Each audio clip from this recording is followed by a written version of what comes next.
Une rencontre, je dirais, un auteur, un livre particulier. D'abord, c'est la poésie. Ce n'est pas le récit, ce n'est pas la philosophie, ce n'est pas le roman policier, la poésie. Et puis, c'est une étape, aujourd'hui, cette soirée, dans un parcours, dans un voyage. Ce voyage, je dirais, c'est la volonté, la création, le travail d'un artiste. Son travail, Guylaine Cacha, qui a rencontré une volonté publique d'une ville, d'une collectivité, la ville de Saint-Brieuc, et qui a rencontré les adolescents, la jeunesse de Saint-Brieuc. Voilà. Tout ceci, donc, Jean-Pierre Simon, vous êtes ce soir à voyager dans ce pays, au pays d'adolescence, des adolescents et des jeunes de la ville de Saint-Brieuc, du pays briochin. Je pense que vous avez, c'est pas la première fois que vous venez à Saint-Brieuc, vous avez des attaches familiales. Madame Grélard, votre sœur, a été la directrice des bibliothèques de la ville de Saint-Brieuc. Elle a été à un moment où la gratuité a été mise en place. Donc je salue le travail qu'elle a effectué avec ses équipes à l'époque, en 2006 ou 2008. Donc aujourd'hui, Jean-Pierre Simon, la poésie. La poésie, vous l'avez écrit, Sauvera le monde, à une émission de radio, France Culture ou je sais quoi, intéressant, la poésie, le coffre-fort des mots. Et vous m'avez dit oui, mais que ces mots s'échappent du coffre-fort. Ouais. Vous avez raison. Et donc, c'est ce que vous écrivez, en effet, la poésie. Je lis de la poésie, je l'ai dit, et je la lis à haute voix parce qu'il y a musique, il y a des richesses. Et ce que j'ai lu de vous, sur différence, et en plus, que je suis médecin, chirurgien, donc le corps humain, et donc la bouche qui condamne, ou la bouche, les yeux, voilà, et la différence. Donc j'ai beaucoup apprécié. Et il y a aussi une poésie, vous m'en avez suggéré de le faire, et je trouverai le moment. José Maria de Heredia, qui a un nom de rue à Saint-Brieuc, a écrit un poème fantastique. Alors les conquérants, on connaît, mais un poème. Bretagne, je peux vous dire, ce poème-là me suit depuis quelques jours, et comme vous me l'avez suggéré, peut-être que je trouverai le moment de le lire, peut-être au conseil municipal. Cela apaisera beaucoup les uns et les autres. Donc moi je vais laisser la place à Jean-Pierre Simon, à tous les partenaires, je ne vais pas les citer, c'est Cécile qui va les citer, et aux adolescents au pays, pluriel, de Saint-Brieuc.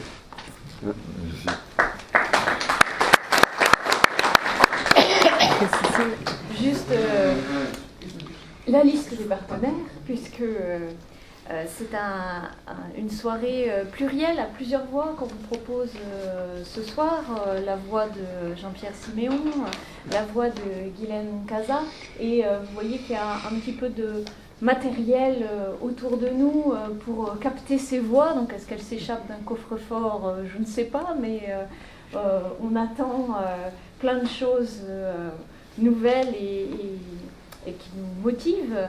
Et effectivement, c'est quelque chose qui s'est construit avec plusieurs partenaires, donc en particulier le Cercle pour cette captation. Christophe Vallée, qui est réalisateur et qui prépare un film documentaire sur ce projet de résidence, qui est donc un projet de résidence de Guylaine Caza construit avec les bibliothèques de Saint-Brieuc, et auquel les bibliothèques de Saint-Brieuc ont voulu associer cette rencontre ce soir avec Jean-Pierre Siméon, donc poète, dramaturge. Monsieur Daniel a lancé la soirée sous un angle très militant en parlant gratuité des bibliothèques, ouvrage des directions diverses sur la lecture publique et même lecture de poésie en conseil municipal. Et effectivement, c'est un angle qui est un angle de l'écriture de Jean-Pierre Siméon.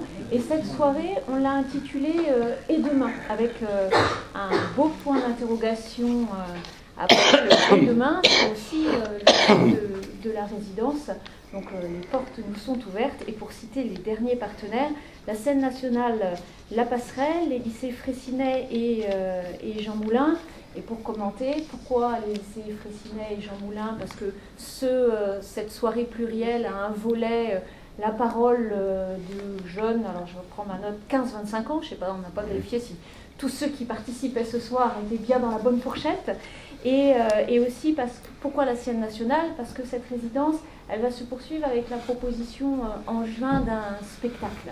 Et d'où vient l'idée, la résidence, tout ça, je laisserai Claudine Pasquier donner tous les détails qui vont avec. Voilà, donc je vous remercie au nom de la bibliothèque de votre présence ce soir, et à tous ceux qui sont présents aujourd'hui, je vous souhaite une excellente soirée pour parler de Et demain. Merci Cécile. Alors, en effet, pour cette nouvelle date de la programmation des bibliothèques de Saint-Brieuc, un auteur, un livre, nous accueillons Jean-Pierre Siméon, poète, dramaturge, fondateur et directeur artistique pendant 10 ans du Printemps des Poètes. 16 ans. 16 ans. Ouais. 16 ans. Et les années comptent. Les années comptent, ouais. Et responsable de la collection Poésie chez Gallimard. Alors, en fait, vous avez des attaches briochines. Christian Dianel l'a rappelé tout à l'heure. Cette ville de Saint-Brieuc, qu'est-ce qu'elle représente pour vous? Et est-ce qu'il y a de la poésie dans la ville de Saint-Brieuc? La ville de Saint-Brieuc, donc oui, d'abord je réponds à la première partie de la question. Moi je la connais pour y être venu parce que ma sœur et mon beau-frère sont là, et mes neveux. Et moi j'ai toujours aimé cette ville, pour de vrai, c'est vrai. C'est pas parce que ma sœur est là, mais je me rappelle avoir passé des Noëls ici, dans le froid comme aujourd'hui, et il y avait, dans le centre de Saint-Brieuc, il y a toujours quelque chose il y a quelque chose qui m'a plu toujours, tout de suite. Voilà, des vieilles, puis le Légué, tout ça, enfin, puis j'ai vu tout à l'heure que le Légué avait été refait complètement. C'est très beau, presque un petit port de pêche breton à l'ancienne, là, c'est magnifique, non? C'est pas encore ça pour... Non, enfin, moi je me dis, comme je vois les choses, vous savez, on vient de l'extérieur, on voit les choses superficiellement. Non, mais plus loin que ça, je veux dire, moi c'est la Bretagne à laquelle aussi je suis très attaché. J'ai enseigné. Mon premier poste d'enseignant, j'étais prof longtemps, et mon premier poste était en Ille-et-Vilaine. Bon, pas très loin d'ici quand même. Et j'ai enseigné donc 5 ans, et j'ai beaucoup voyagé dans la Bretagne, cette partie de la Bretagne. Et moi, à chaque fois que je viens en Bretagne, j'ai vraiment un plaisir et une grande nostalgie de la Bretagne. Il y a une âme particulière en Bretagne. Je suis sûr que je passe ma vie à voyager, en France, à l'étranger, il y a plein de régions magnifiques. Il y a une âme, tout le monde le sait, mais c'est bien de le dire, on le sent plus quand on vient de l'extérieur peut-être. Il y a une âme qui habite ce pays, et bien sûr, la mer, les vents, les espaces, tout ça, le granit, quoi, les forêts. Enfin, il y a quelque chose de profondément marquant. Voilà, un caractère très fort, et moi je suis très sensible à ça. La deuxième partie de la question. Pour vous, quelle est la poésie de la ville de Saint-Brieuc? La poésie de la ville de Saint-Brieuc. Vous savez, la poésie a plein de formes, plein de manifestations, plein de... pour moi, c'est un ensemble, c'est une sensation. Je vous dis, c'est des marches dans les vieilles rues de Saint-Brieuc. C'est plutôt ça. Et c'est ce côté comme ça. Je viens des murs en granit, c'est quand même très propre à ces régions-là. Et puis, bien sûr, la proximité de la mer, toujours. Ça fait pour moi ce côté, cette aura d'imaginaire autour de Saint-Brieuc. Puis il y a quelque chose qu'on ne peut pas oublier, c'est la ville de Louis Guillou. Et moi j'étais un lecteur très jeune de Louis Guillou. Et voilà, à l'époque je ne connaissais pas la Bretagne, Saint-Brieuc, etc. Simplement parce que je lisais beaucoup et que Louis Guillou m'avait touché beaucoup. Et je pense que ça participe de ce prestige que j'accorde personnellement à la ville de Saint-Brieuc. Voilà, les liens familiaux, les promenades dans les rues, la pierre, la mer qui est toujours tout près, et Louis Guillou. Voilà, comme en quelques éléments qui font mon rapport à Saint-Brieuc. D'accord, merci beaucoup. Alors, en fait, vous avez remarqué que cette date d'un auteur à un livre est un peu particulière. D'abord, premièrement, parce qu'elle ne se passe pas à la médiathèque André Malraux, parce qu'il y a des travaux. Et on se retrouve ici dans l'amphi du collège Anatole Lebras.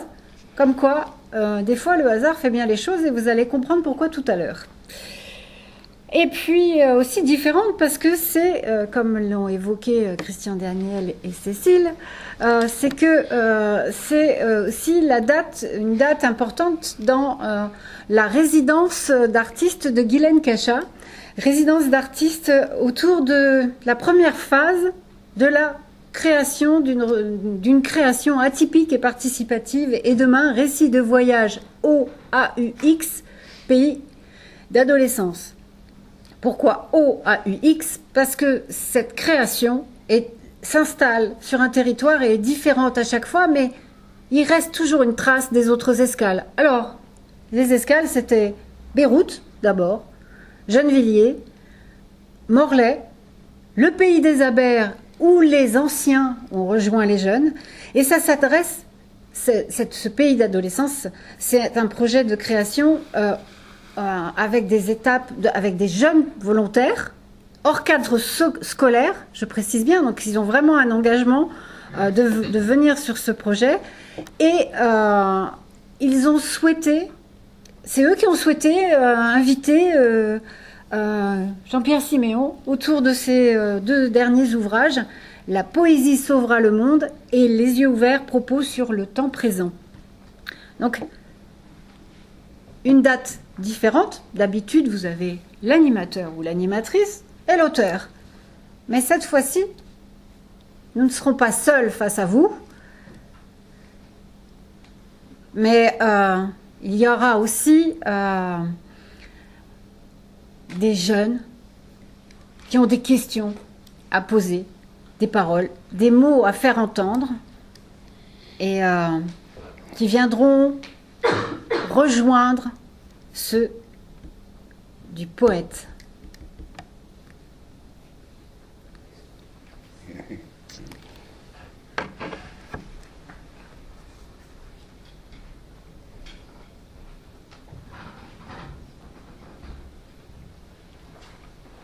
La parole est une promesse.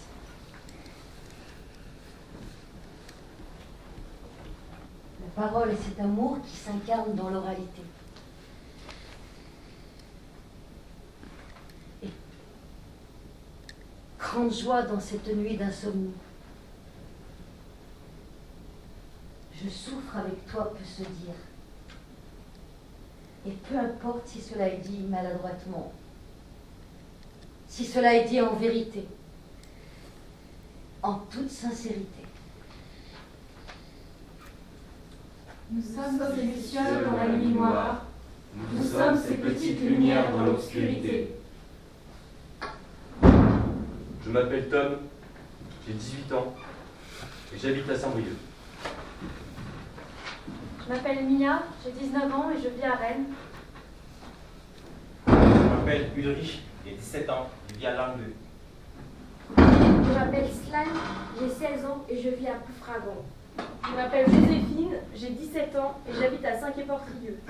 Je m'appelle Fanny, j'ai 17 ans et j'habite à Saint-Brieuc. Je m'appelle Jeanne, j'ai 16 ans et j'habite à Saint-Brieuc. Je te vois rue. C'est à qui de parler là? C'est à qui de prendre la parole? C'est à vous de prendre la parole? C'est vous qui vouliez parler? Avoir une discussion? Vous vouliez avoir une discussion avec la parole? C'est vous? C'est vous qui avez demandé à ce qu'on vous écoute? Est-ce qu'on vous a écouté suffisamment? Est-ce qu'on a entendu suffisamment votre plainte? Je te vois rue. De là où je pose mon cul. Tout le monde te marche et crache dessus. En même temps, t'as des gaz et ça pue. Normal que même mon chien se vide sur toi quand il est plein. Il y a tous ces gens, de leur train-train, qui te piétinent, qui te parcourent. Tu fais le tour d'un monde en ruine, qu'il appartient un peu d'en voir la cime. Car comme un arbre dans tes hauteurs, tu es fragile. C'est quoi? C'est quoi d'être une femme? Telle est la vraie question. Mais c'est tellement compliqué. Qu'est-ce que j'en sais? Je suis qu'une gamine.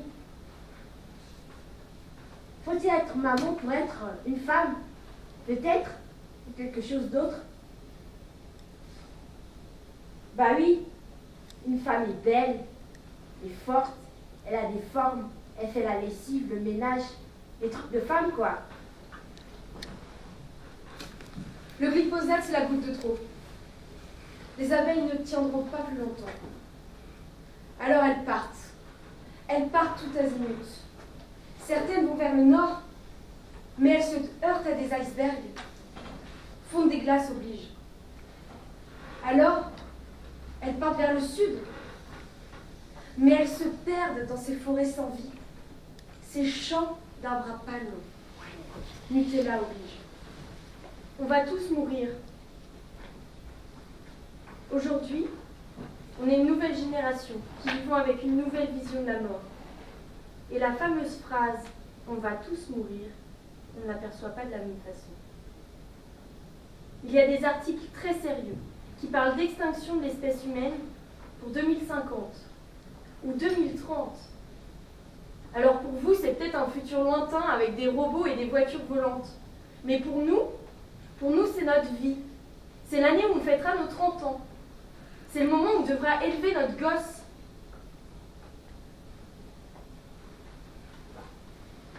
Il va falloir continuer à faire brûler le feu doucement sous nos anoraks.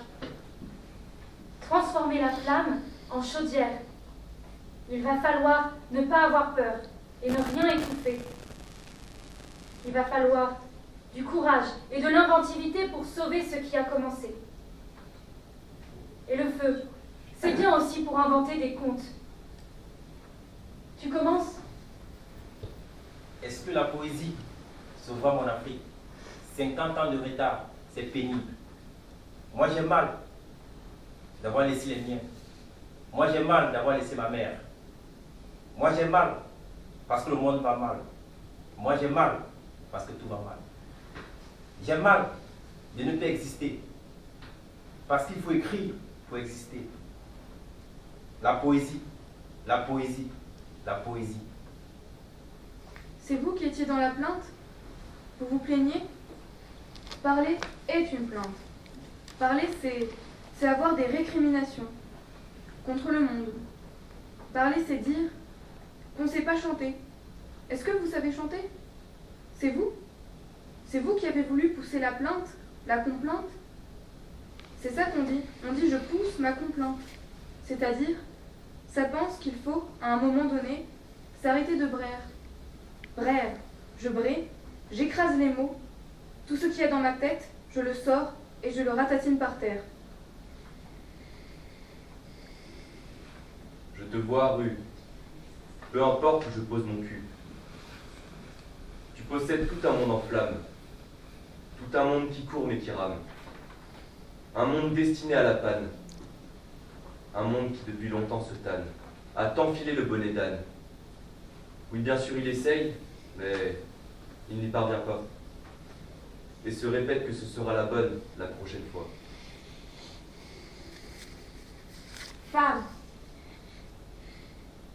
Femme signifie-t-il douleur, souffrance, viol, harcèlement, mariage forcé, virginité, moins payé, fidélité, pute. On ne naît pas femme, mais on le devient. Une femme se bat, s'est battue et se battra toujours. Alors les abeilles, elles tombent vers l'est. Mais elles se font emporter dans un tourbillon de porte-conteneurs, faisant 2,6 fois leur taille. 2,6 fois 10 puissance 4 fois leur taille. Mondialisation oblige. Alors elles tombent vers l'ouest, plus qu'une solution. Mais elles se perdent sur le tout nouveau continent. Le 7e, tout en plastique, faisant 3 fois la France. Il pèse 79 000 tonnes, soit 1000 milliards de fois plus lourd que Maya l'abeille. Société de consommation oblige. Aucun des points cardinaux a donné la direction la meilleure. Mais s'il n'existe pas, on va le créer. On a de la chance. Nous sommes la génération qui peut tout changer. On les connaît, les solutions. Manger bio, manger local, privilégier le Made in France, ou encore se déplacer à vélo. C'est à nous d'être créatifs et d'inventer un monde meilleur, où les enfants de Maya, Mireille et les nôtres vivront en harmonie. La retraite. Ah, la retraite. Ça vous parle, hein? Eh bien, c'est pas beau de la repousser. Oui, c'est pas beau de la repousser. Mais la voie qu'on emprunte, là, elle n'est pas dans le sens de la retraite, mais de la mort prématurée. Alors bon, c'est sûr qu'en mourant à 50 ans d'un cancer du cul, à force d'avoir mangé trop de jambon tout rose, on sera plus là pour se poser la question. Mais elle est pour quand, ma retraite? Eh bien, je crois qu'on devrait reprendre le contrôle de notre imaginaire et des récits qu'on écrit pour nous. On devrait inventer une nouvelle histoire à chaque communiqué officiel qu'on nous présente sous un certain angle. On devrait démolir les angles, interdire la paresse de ceux qui gueulent toujours avec les loups. On devrait inventer pour chaque conte un autre conte. Le conte et le décompte, le conte et le contre-conte. La poésie, la poésie, la poésie. Mon Afrique, mon Afrique, mon Afrique. Moi j'ai mal de nous voir périr. Moi j'ai mal de voir certains de nos sœurs se soumettre au NST, non sexuellement transmissible. Si la poésie parle de tel monde, parlera mon Afrique. J'ai pas de crainte, parce qu'elle est là, parmi nous, avec nous, la poésie. Dans nous, la poésie. La poésie vient parmi nous. Faites de l'Afrique ton recueil, la poésie.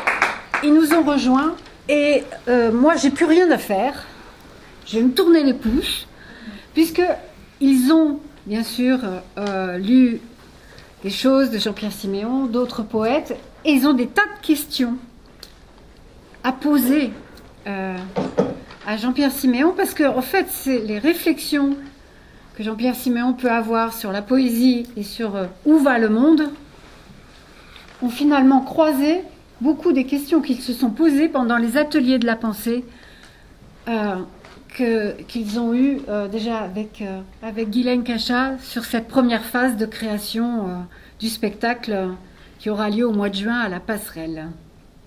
Peut-être à la Passerelle? Oui, à la Passerelle. On fera le nécessaire. Voilà. Voilà. Et ben voilà, on a un vœu forcément. Je n'ai pas mon engagement là-dessus. Donc voilà, c'est à vous de jouer. On vous a donné la parole, vous avez la parole. Et bien maintenant, Jean-Pierre est là. Qui est-ce qui se lance en premier sur une question?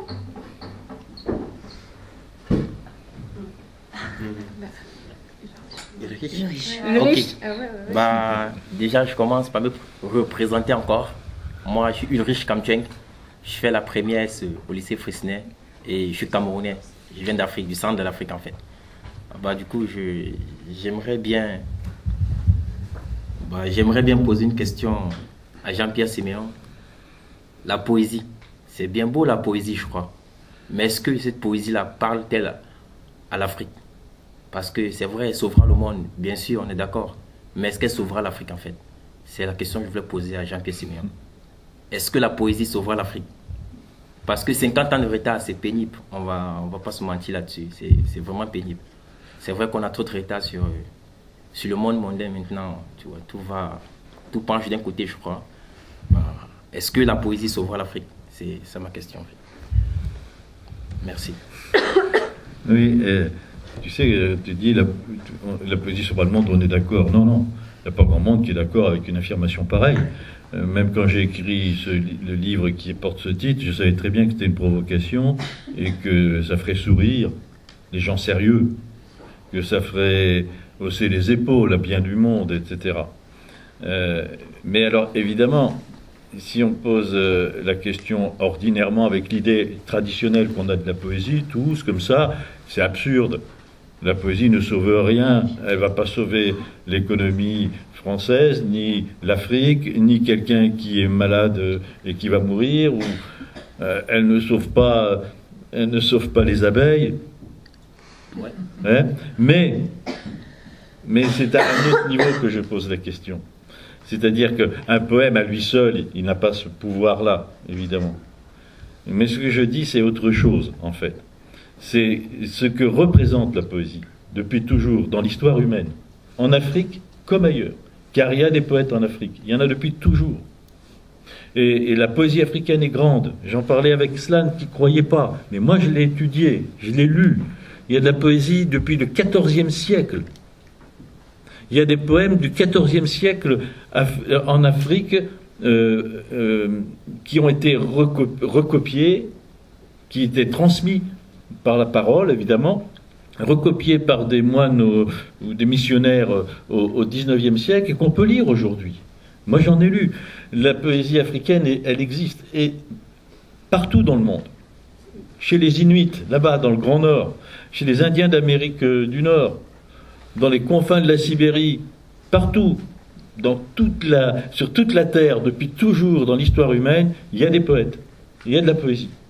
Et depuis toujours, tous ces poètes qui écrivent différemment, il y en a qui disent, il y en a qui écrivent, il y en a qui chantent, il y en a qui hurlent, il y en a qui murmurent, mais tout ça c'est de la poésie, dans des formes très diverses.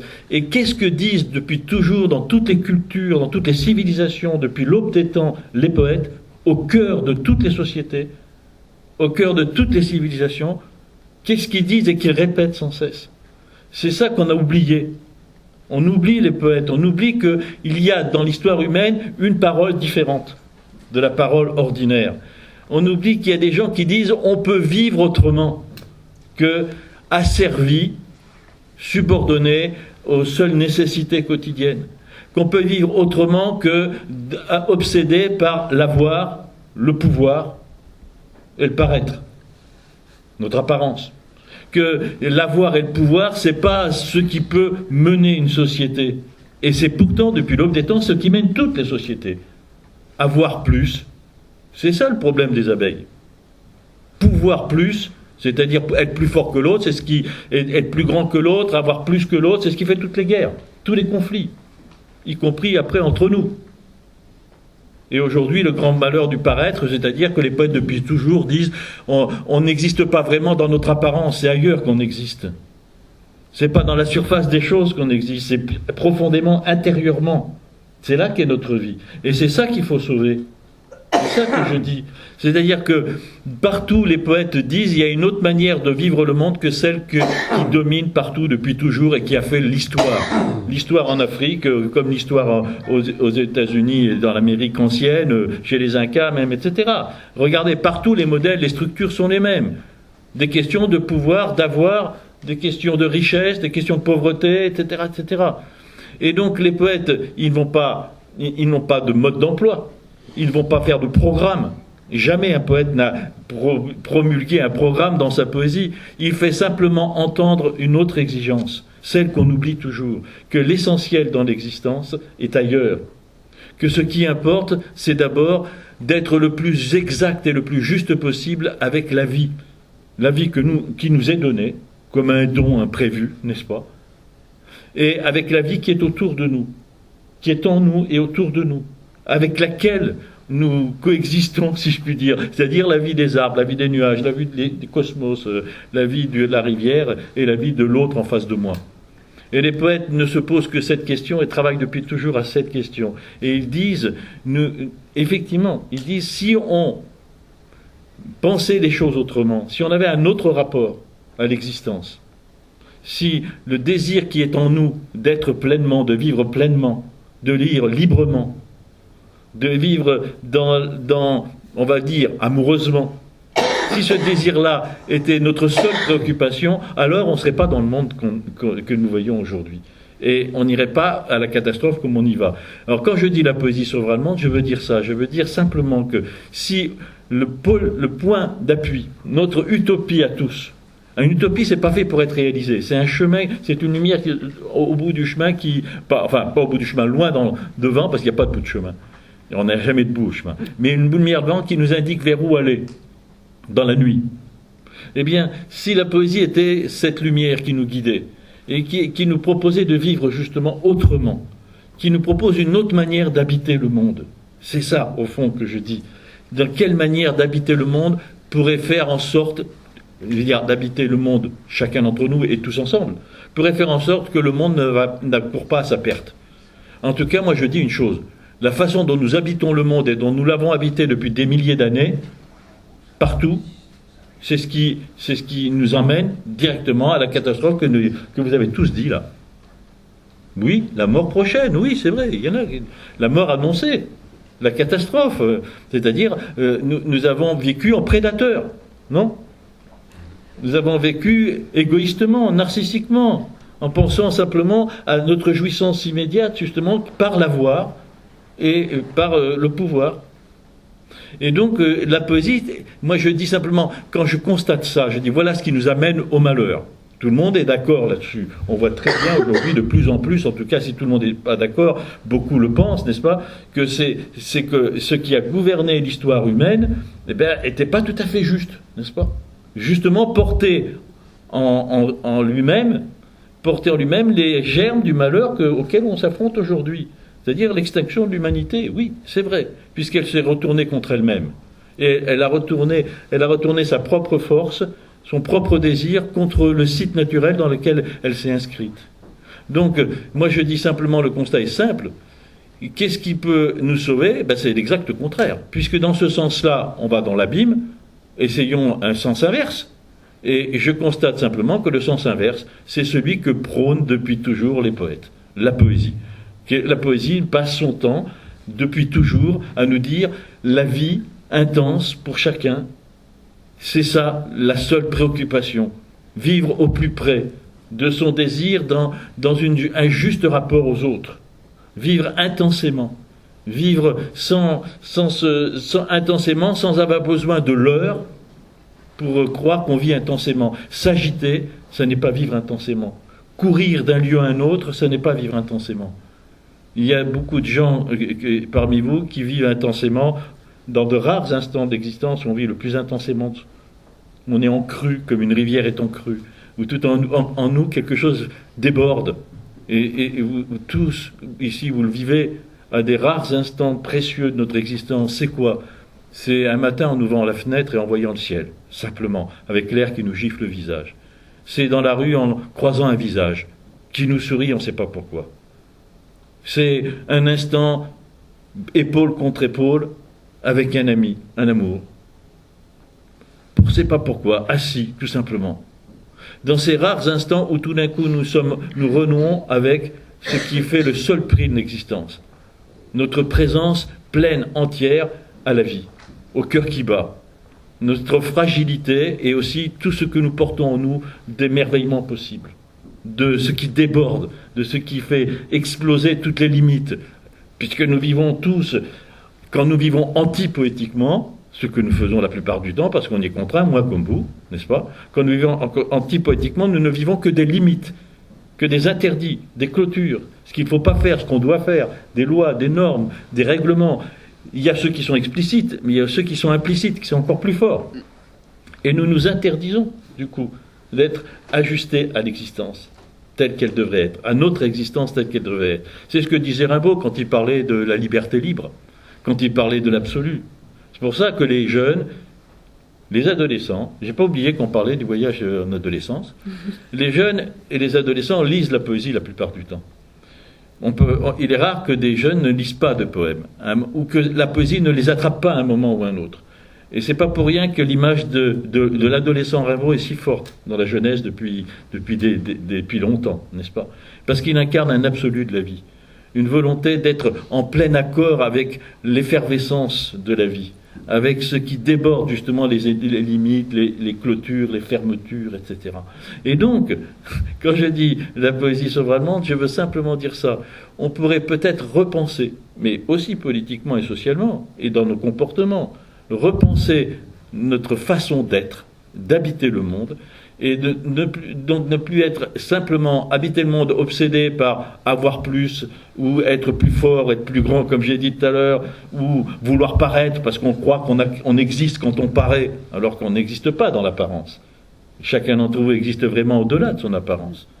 Et ce qui se découvre au-delà de l'apparence ne se découvre que dans la patience, dans l'extraordinaire attention patiente que porte l'autre sur vous et qui traverse votre apparence. Ça s'appelle l'amitié ou l'amour. Non? Bon. Et on peut être ami et amant de tout. D'un caillou, d'un visage, d'un paysage, de toute chose dans l'existence. On peut être désinvolte et voir ça dans l'apparence et catégoriser et dire bon voilà, ça c'est ça, puis on n'en parle plus.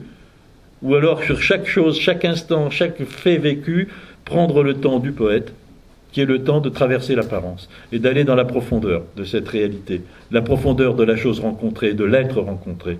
C'est-à-dire porter en soi toujours le désir d'étreindre, de saisir de l'intérieur, de comprendre au plus profond, dans le plus complexe, chaque chose et chaque être.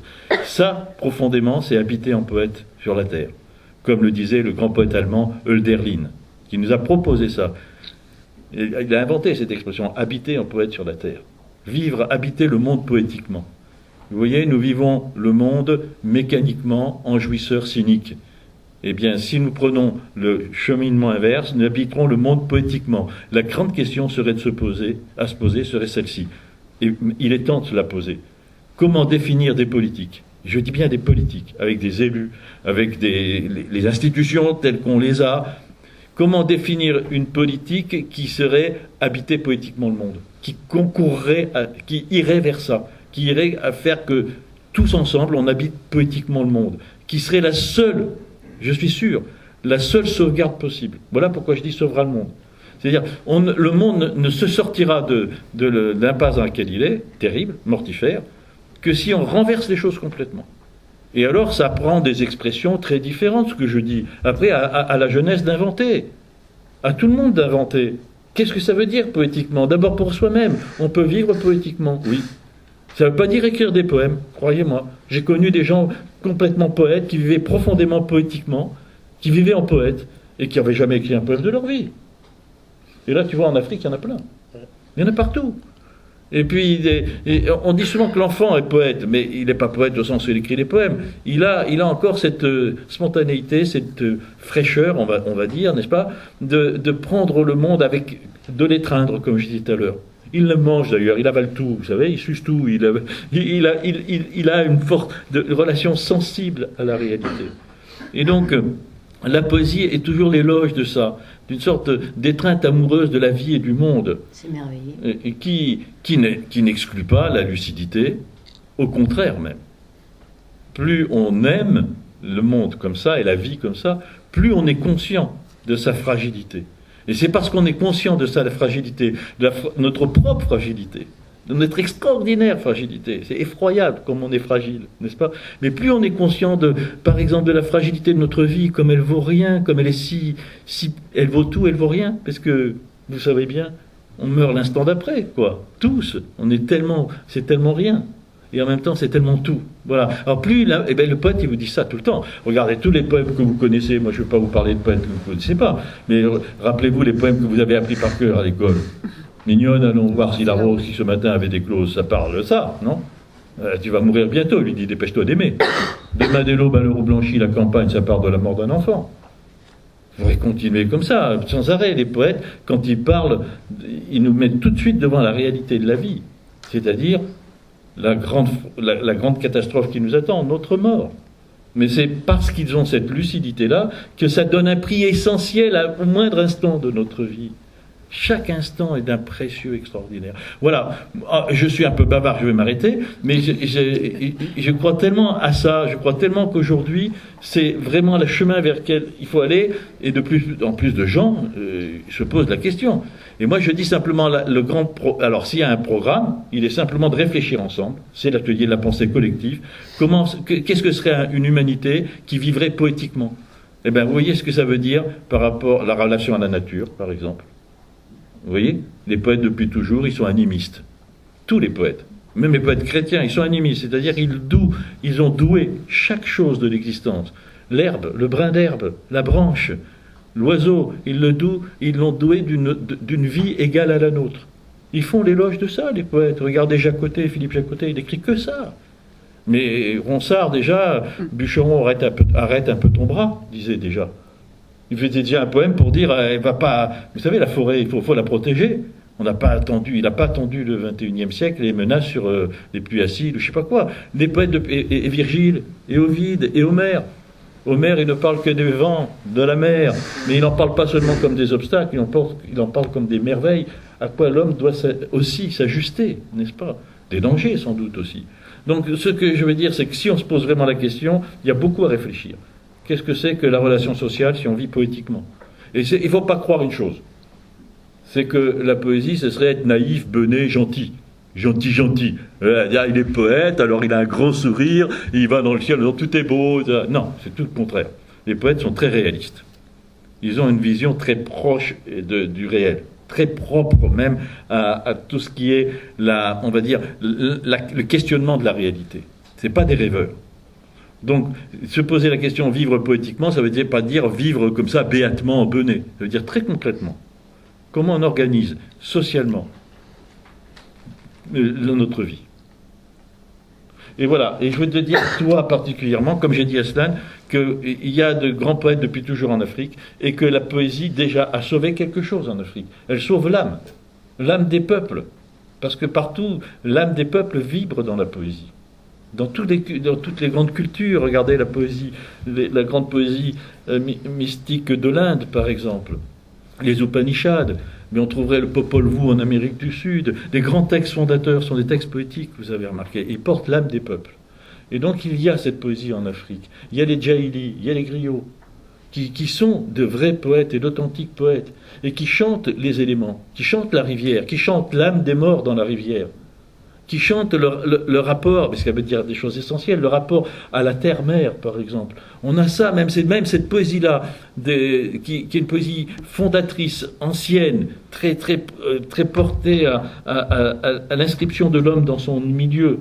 C'est cette poésie-là africaine qui peut même, à nous, apporter beaucoup. Je pense au poète congolais Gabriel Wembe Okudji, publié en France. Il habite à Bordeaux. Il est congolais, mais il vit entre Congo, il est médecin, il va souvent au Congo apporter sa savoir là-bas, mais il vit en France aussi.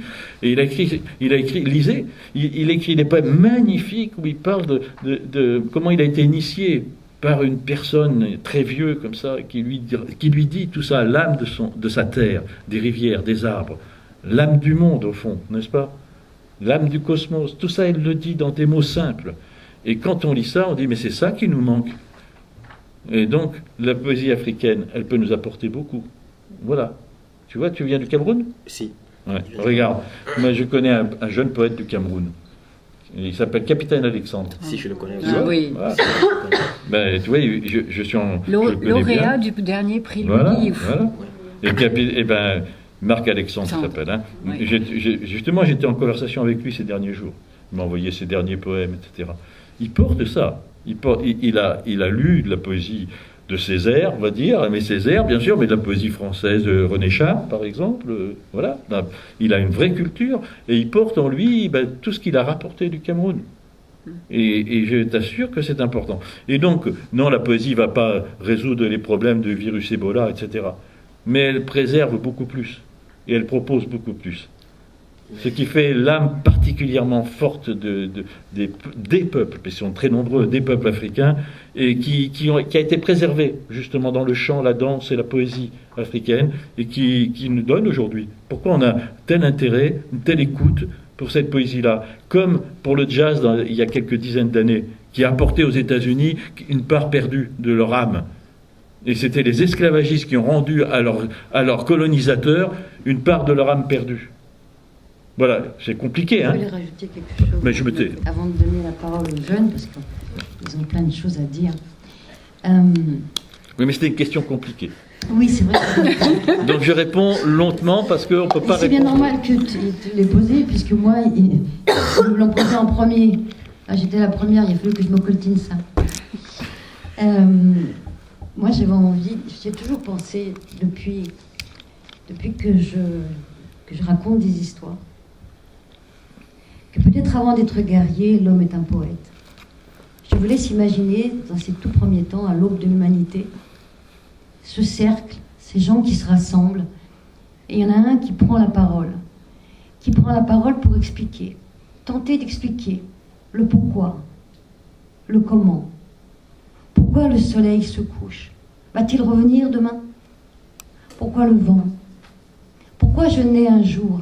Et pourquoi je dois le quitter, ce monde, un autre jour? Les mythes, les grands mythes fondateurs sont des poèmes. Les histoires et les contes merveilleux sont des poèmes. Et l'Afrique est riche de ça. C'est pas une vue de l'esprit, c'est pas du folklore, dans le mauvais sens du terme. Encore aujourd'hui, on raconte des histoires. Et j'ose espérer que vous allez continuer à en raconter. Encore et encore. Et d'ailleurs, le texte que tu as lu, Mia, parle de ça. Il va falloir que nous rêvions un autre récit. On se raconte un autre récit. Et pour ma part, si j'irais de Beyrouth en passant par Gennevilliers, Morlaix, le pays des Abers et maintenant Saint-Brieuc, c'est très égoïste. Si je suis allée chercher les jeunes gens, c'est pour qu'ensemble, nous écrivions une histoire. Pour être cette fameuse posture du poète dans le monde. Voilà. Alors, qui c'est qui a une autre question? Moi, je voulais peut-être rebondir. Le poète utilise un outil. Le mot, la langue. Alors, est-ce que, en lisant Jean-Pierre Siméon ou les autres textes, vous avez toujours compris les mots ou pas? On va y venir. On va y venir, bien sûr. Oui. C'était peut-être ta question. Moi, je voulais savoir comment est-ce que vous lisez la poésie. Enfin, est-ce que vous avez, quand vous lisez la poésie, vous la voyez autrement que nous? Parce que par exemple, moi, quand j'ai lu Les yeux d'Elsa d'Aragon, j'ai mis 10 fois, je l'ai lu 10 fois pour toujours pas comprendre le poème. Et peut-être que vous avez un autre angle de vue sur la poésie. Je voulais savoir. C'était ça. Ben oui, c'est une question fondamentale, la plus importante peut-être même, parce que ça explique que cette question et la non-réponse à cette question, chacun dans son impuissance ou dans sa peur, fait que ça fait déserter la poésie. La grande question, c'est donc la question de lire. Qu'est-ce que c'est que lire un poème? Voilà. Vous savez, il y a un poète, Georges Perros, un poète breton, qui a vécu Édouard Nonnet. Il disait ceci, il disait la poésie n'est pas obscure parce qu'on ne la comprend pas, mais parce qu'on ne finit jamais de la comprendre. Quand je dis ça, je donne déjà une piste de réflexion. Un poème, on ne finit jamais de le comprendre. C'est la différence fondamentale entre un texte poétique, quel qu'il soit, un vrai texte poétique, et tout le reste. Et tout le reste. Nous avons tous à disposition, c'est une grande question et complexe et qui va beaucoup plus loin que la simple lecture du poème. C'est la question du langage, de notre utilisation du langage. Vous avez tous en partage, vous avez en partage la langue que nous avons ici, le français. Dans un autre pays, ce sera l'anglais ou le russe, peu importe. Nous avons une langue à notre naissance, d'accord, qu'on nous donne. Et nous avons un usage tous ordinaire de cette langue. L'usage le plus courant, qui fait que nous utilisons cette langue comme un instrument, comme un outil. De même qu'on a une clé pour ouvrir la porte, si on a soif, si on a faim, si on a besoin d'acheter un beefsteak ou de prendre le train, on a cette langue qui est à disposition. Et cette langue-là que nous utilisons tous, que nous apprenons à l'école, qui est normée, qui est pleine de règlements, obligatoirement, cette langue-là, elle a une caractéristique. elle doit être efficace. Ben oui, si vous allez acheter un beefsteak ou si vous voulez prendre le train, il vaut mieux être efficace. Ou dire que vous avez mal à quelqu'un, etc. Et pour être efficace, cette langue-là, elle a un caractère essentiel, indispensable, sine qua non. C'est-à-dire sans lui, ça ne marche pas. Et ce caractère, c'est d'être, excusez-moi du terme, mais je vais l'expliquer très vite, monosémique. Ça veut dire un mot, un sens. Sinon, ça ne va pas. C'est-à-dire, je dis, donne-moi la bouteille. Assieds-toi sur cette chaise. Il faut que ce que je dise, immédiatement, soit compris. C'est-à-dire que à chaque mot soit attribué un sens clair. Ferme la fenêtre, ouvre la porte, etc. C'est indispensable. C'est la langue qui nous permet d'agir, de vivre, de manger, de boire. Et quand le principe de cette langue-là, efficace, immédiate, est généralisé, on ne dit des choses que l'immédiateté. On ne dit des choses que leur immédiateté, que leur fonction, que leur usage ordinaire, courant. Sauf que la vie, elle n'est pas réduite à ça. La vie, elle déborde 1000 milliards de fois ça. C'est-à-dire que toute réalité nommée par le langage dans cette fonction-là, on la perd. Le langage ne dit, c'est sa nature, le langage. Il est génial, l'homme s'est inventé homme en inventant le langage. C'est-à-dire ce langage que je dis monosémique, un mot, un sens. Bah oui, s'il n'y avait pas eu ça, comme l'homme s'est dressé à parler, il a pu faire deux choses extraordinaires. Quand il y a eu langage, un mot pour dire ce qu'il y a avant on n'avait pas, n'est-ce pas? Quand on invente le symbole. C'est absolument un trait de génie qui fonde l'humanité. On oublie tout ça, hein, mais l'enfant, il réinvente ça à chaque fois. C'est-à-dire quoi? Je vais dire un mot, je dis ici le mot arbre, il n'y a pas d'arbre, tout le monde sait de quoi je parle. C'est ça le symbole. C'est-à-dire ça rend présent l'absent. C'est magique. C'est le génie du langage humain. Et quand je rends présent l'absent, j'invente deux choses. Immédiatement. Les premiers hommes, ils ont inventé ça pour nous tous. On devrait sans arrêt tous les jours les remercier. Ils inventent deux choses. Si je nomme, si en disant un mot, je nomme l'absent, je fais apparaître ce qui n'est plus et ce qui n'est pas encore. D'accord? C'est-à-dire j'invente l'histoire et l'avenir. J'invente le passé et le projet. J'invente l'homme, l'humanité. Simplement parce que je suis capable de prononcer des sons qui vont représenter pour quelqu'un une chose absente. C'est l'invention du langage, excusez-moi, c'est génial. Et tout le monde sait que si je dis vent, je dis vent. Si tu fais gaffe au mammouth, c'est que le mammouth arrive. Il n'y a pas de problème. Et d'ailleurs, il faut que ce soit compris très vite, parce que si le mammouth arrive, il faut qu'on comprenne très vite. On va dire, qu'est-ce que tu m'as dit? Non, il faut très vite. D'ailleurs, ce langage-là, c'est celui et ce principe-là, c'est ce langage-là qu'on utilise tous les jours. Consigne en cas d'incendie, il faut qu'on comprenne tout de suite en lisant. Je n'ai pas oublié la question, hein, j'y viens. Je lis la consigne en cas d'incendie, je comprends tout de suite. Et il vaut mieux, non? Il ne faut pas que je dise, tiens, c'est joli cette phrase, on n'a pas le temps. Mais c'est vrai pour tout. C'est vrai pour tout. Si vous allez acheter un beefsteak, ou alors si on est vegan, on va acheter des légumes, peu importe. Et si je me mets à faire des longues phrases, à faire des allusions, tiens, j'aimerais bien cette chose colorée de rouge qui est un peu allongée, etc. Et on va vous regarder, on va dire, ça va pas. C'est pas possible, c'est pas possible. Vous voyez bien que c'est impossible. On dit, vous êtes fous. Donc, le langage à quoi nous avons l'habitude, le langage à quoi nous sommes le plus formés, et on nous l'apprend en classe, on nous dit un mot égale un sens. La preuve, on vous a corrigé dans les marges. Impropriété de terme, ça veut dire quoi? Ben, c'est pas le sens qui est attribué à ce mot. Vous employez le mot dans un sens qui n'est pas convenu, pas convenable. L'académie et les profs, ils ne sont pas d'accord. C'est pareil pour la grammaire. Hein. Je dis pas viens le chien. Je dis le chien vient. Enfin, sauf si je dis viens le chien. Mais si je dis viens le chien, non. C'est pas notre grammaire, c'est pas notre syntaxe. Mais tout est normé comme ça. Et notre langue normée, c'est celle qu'on utilise tous les jours qui vient. Celle-là, elle ne fait pas de problème. D'accord? On la comprend tous à peu près, on apprend pour ça à l'école. Et on est capable de lire un article de journal, on est alphabétisé, voilà, on est capable de lire à peu près tout. Et alors, on comprend tout. Bien sûr qu'on comprend tout. Puisque la langue, elle est univoque. Il n'y a pas de malentendu possible. Il n'y a pas de marge d'incertitude, vous voyez?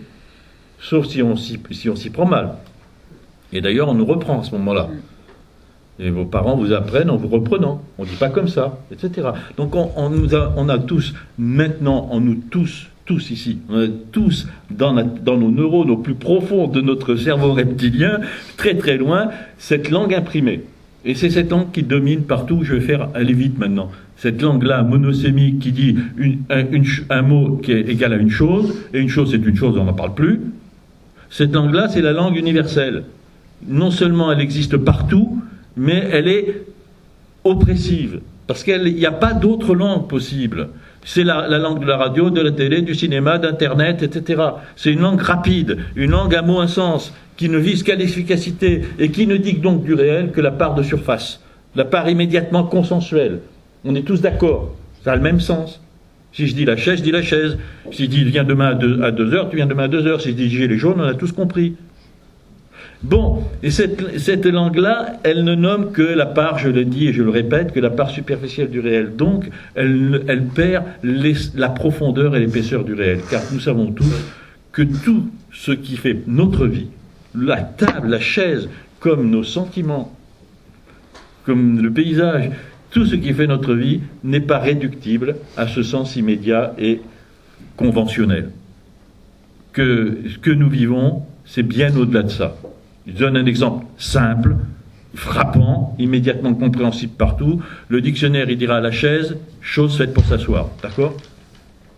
4 pieds, un dossier, et s'il y a des bras, c'est un fauteuil. Voilà. Sauf que ça, c'est le sens de la chaise, tout le monde est d'accord. Ben ouais, Siméon, qu'est-ce que tu veux nous dire de plus ? Ben moi, je dis plus. Qui ici, qui se lève, celui qui l'a pas fait, qui ici n'est jamais monté sur une chaise pour attraper quelque chose ? Changer une lampe, attraper un pot de confiture ou un livre. Tout le monde. On a tous utilisé, et jamais dans le dictionnaire, on a mis chaise, chose faite pour monter dessus quand on est trop petit. Je suis désolé, jamais on l'a vu.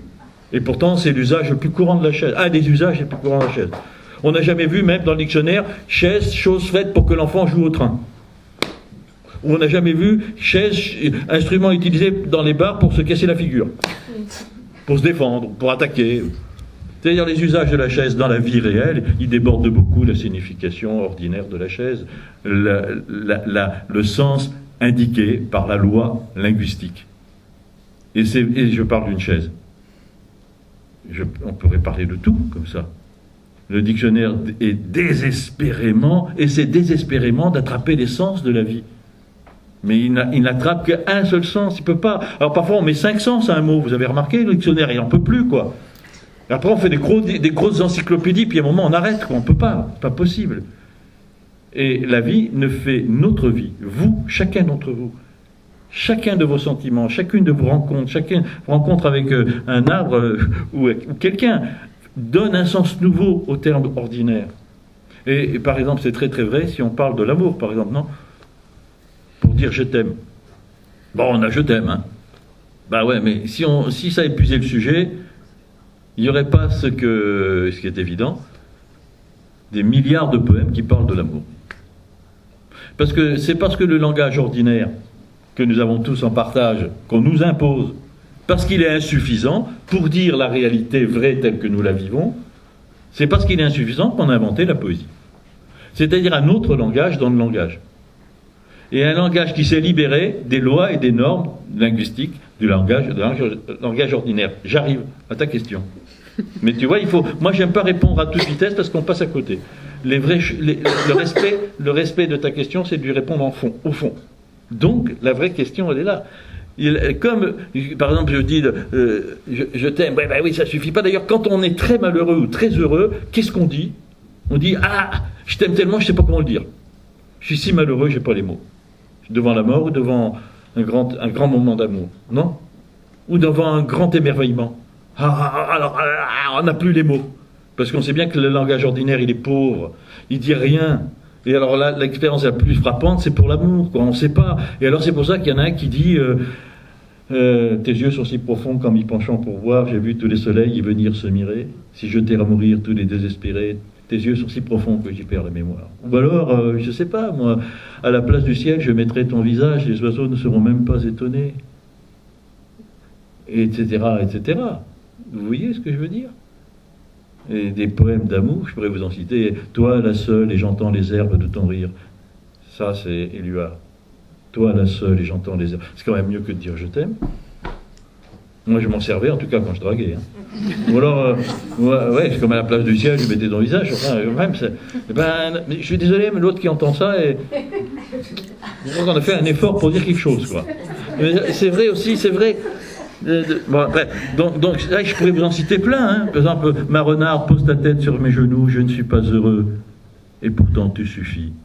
Ma renarde, pose ta tête sur mes genoux, je ne suis pas heureux, et pourtant tu suffis. Ça, c'est René Char. Écoutez, c'est génial, parce qu'aucun mot je t'aime ne dira je ne suis pas heureux, et pourtant tu suffis. Il fallait écrire un poème pour dire ça. Parce qu'il écrit ça en pleine guerre, quand il est résistant. Et donc, je ne suis pas heureux, et pourtant tu suffis, ça dit la complexité profonde de l'amour dans cette situation-là. Il n'y a que le langage inventé par les poètes. Mais ce langage qui est inventé par les poètes, pour qu'ils disent quelque chose de la réalité, et qu'il soit juste avec le réel, il faut qu'il devienne aussi complexe, profond et épais que le réel dont il parle. C'est-à-dire que le langage poétique qu'inventent les poètes, dans toute langue, je vous ai dit, il y a des poètes. Parce que les poètes sauvent la langue de tous de son insuffisance, de son impuissance à dire les choses essentielles, qui importent vraiment, à dire le réel, mais le réel profond, justement. Dès que les choses sont importantes, le langage ordinaire ne suffit plus.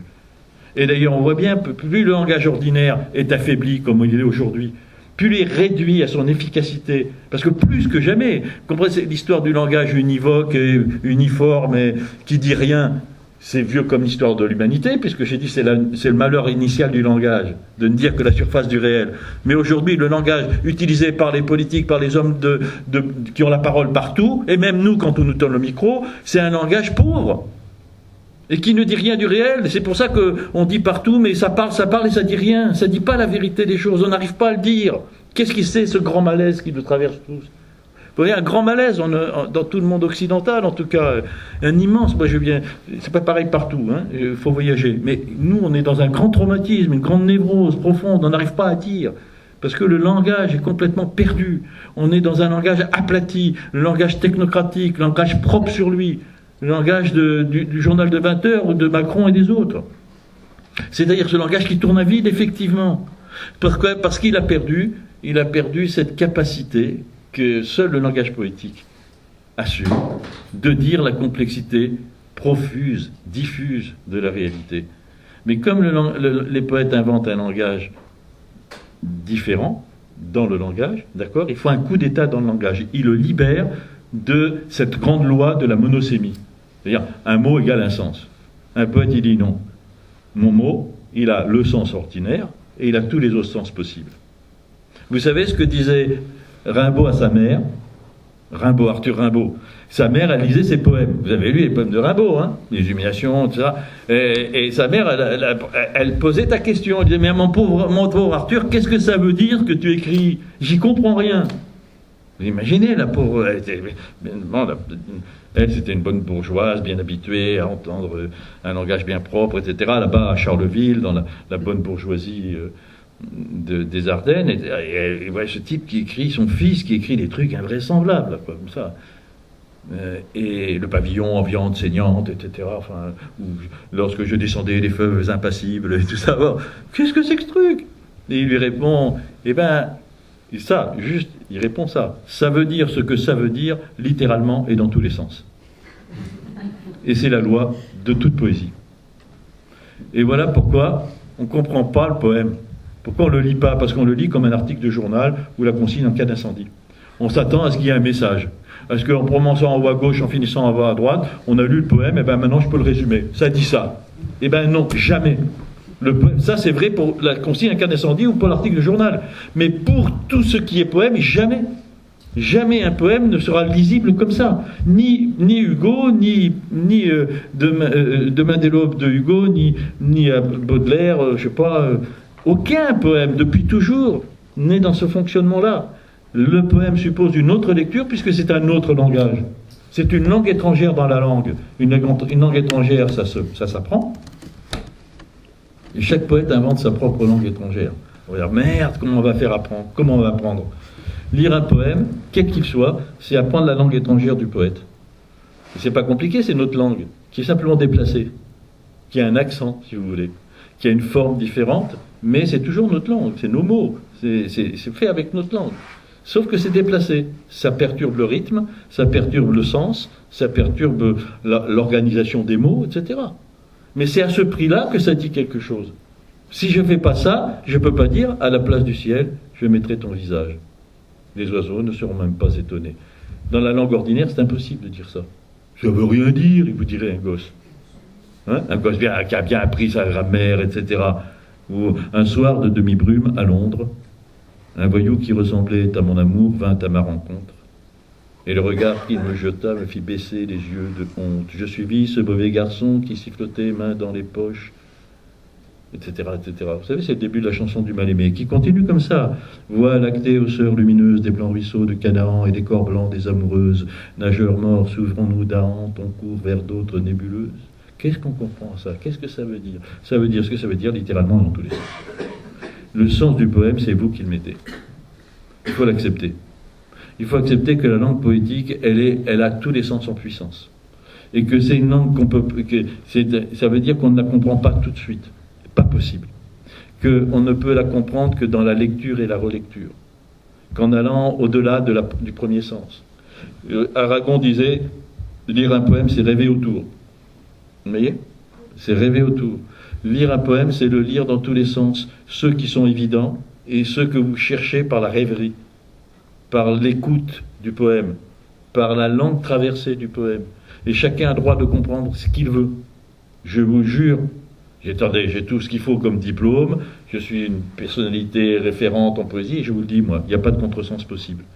Ça choque que je dis ça, il n'y a pas de contresens possible. Lisez les poèmes comme vous avez envie de les lire. Vous ne comprenez pas tout, c'est normal. C'est pas une langue où on comprend tout. Si vous comprenez tout d'un poème, c'est que c'est pas un poème. Vous voyez ce que je veux dire? C'est sûr, ça. C'est la force de la poésie, c'est de dire plus que ce qu'on dirait ordinairement avec le langage ordinaire. Donc on ne peut pas comprendre tout de suite. Mais est-ce que les gens qui sont scandalisés parce qu'ils ne comprennent pas tout de suite du poème, disent mais alors là on me crée un texte et je ne comprends pas, ça ne va pas. Mais en fait, ils vous réinitient, ils vous rééduquent à une chose essentielle, le droit de ne pas comprendre, la jouissance de ne pas comprendre, je vais dire même le devoir de ne pas comprendre. Parce que à vouloir tout comprendre tout de suite, on ne comprend que ce qu'on sait déjà. Que ce qu'on a, qui est évident et immédiat. Donc, la poésie nous sauve de ça, parce qu'elle nous oblige à ne pas comprendre, à se dire, tiens, mais la compréhension, elle doit être lente, elle doit être patiente, elle viendra par petits bouts, elle sera jamais totale. Mais dites-moi, ce que je suis en train de décrire là, exactement, est-ce que c'est pas tout ce qui nous arrive dans la vie important? Est-ce qu'on comprend pourquoi on aime, pourquoi on n'aime pas? Pourquoi on meurt ou pourquoi on meurt pas? On vient de le dire. Est-ce que les grandes questions... Vous savez, le cinéaste Jean-Luc Godard, vous les jeunes ne connaissez pas, c'est un grand cinéaste qui a fait des films qu'on ne comprend pas. Des films bizarres, un peu... Non mais c'est vrai, on va dire comme ça. Et donc, il y a une fois, il faisait un débat comme ça, il y avait du public, après un film, les gens l'interrogeaient, il y a quelqu'un qui l'engueule. Et qui dit, ah, enfin, monsieur Godard, justement ça, il dit, je ne comprends pas votre film, comme si on disait à un poète, mais je ne comprends pas ton poème. Je ne comprends pas votre film. Et il était en colère, le type. Et Godard, le Suisse, calme, il dit, monsieur, ne vous énervez pas, vous êtes en colère, là, et moi je ne comprends pas pourquoi vous êtes en colère, parce que vous ne comprenez pas mon film, parce que si vous êtes logique avec vous-même, monsieur, vous allez sortir de la salle de cinéma, vous allez aller dans la rue, vous allez rentrer chez vous, vous allez marcher, rentrer chez vous, et vous n'allez pas vous énerver. Moi, je serais vous, je sortirais, je m'arrêterais, je regarderais les gens, le ciel, et je commencerais à gueuler. Qu'est-ce que c'est que tout ça? J'y comprends rien. Là, vous seriez conséquent, monsieur. Parce que pour tout ce qui compte dans la vie, tout ce qui est important, on ne comprend pas. Et on ne comprend pas tout de suite. Et c'est normal. On est tous comme ça. On ne comprend pas ce qui nous arrive d'important. Mais même de pas important, des fois. On comprend 1000 choses qu'on ne comprend pas. Et le poète vous dit, mais c'est pas un malheur de ne pas comprendre, c'est un bonheur. Parce que, comprenez bien ce que je dis, ne pas comprendre, ça veut dire qu'il y a beaucoup à comprendre, que tous les possibles sont ouverts. Et donc, il n'y a pas plus heureux et plus enthousiasmant de se dire que tous les sens sont possibles, justement quand on est jeune. Alors qu'on on nous dit sans arrêt, on doit faire comme ça. Vous savez, la loi de l'économie, la loi de la finance, il n'y a pas d'échappatoire. On fait le mieux qu'on peut dans le possible. On n'arrête pas de nous parler des possibles. Les poètes, ils vous parlent de l'impossible du sens. Du sens pas prévu. Et il vous dira des choses imprévues, le poète. Ma renarde pose la tête sur mes genoux, je ne suis pas... Ça, c'est imprévu. Personne n'avait dit ça. Vous voyez ? Et pourtant, c'est la vérité, c'est la vie. Donc, les poètes inventent une langue. Donc, quand ils inventent une langue avec la nôtre, forcément, ils créent un trouble et ils nous obligent à écouter et à lire au-delà de l'immédiat. Et donc, ils nous apprennent un vrai rapport au monde, intelligent, au sens propre d'intelligent. Ça, c'est l'intelligence poétique. C'est-à-dire une intelligence faite de patience, d'attention. Comment on comprend les gens en face de nous ? Qu'est-ce que c'est que l'amitié et l'amour, sinon une manière de nommer la volonté de comprendre quelqu'un ? Comment on aime et comment on est ami ? Ami ou amour, c'est un peu la même chose pour Cicéron. Amicitas et l'amour, c'était la même chose. Hein. Bref, comment on aime le monde, comment on aime les gens, comment on aime les choses. On ne les aime vraiment que dans la patience. Aimer, c'est prendre le temps d'une attention sans limite, qui accepte de ne pas comprendre, qui est aimanté, on va dire, aimanté vraiment, qui désire le mystère. Et comprendre l'autre, c'est essayer de traverser son mystère, de jouir de son mystère. Le jour où il n'y a plus de mystère, on n'aime plus. On se trompe parce qu'il y a toujours du mystère. C'est vrai d'un caillou et c'est vrai d'un arbre. Mais on croit que... Enfin, bon, bref, ça c'est autre chose. Mais enfin, en tout cas, c'est ça. Comment, si nous pensons que le monde autour de nous est fait que de connus, on s'emmerde, on n'a plus rien à comprendre. Le monde ne devient intéressant que s'il est plein d'inconnus.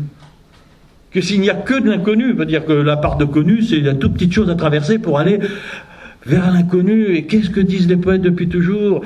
Baudelaire, il parlait du là-bas. Et René Char, il dit comment vivre sans inconnu devant soi. Mais comment vous faites pour vivre sans inconnu devant vous ? Les gens qui veulent vivre sans inconnu devant eux, ils ont peur de tout.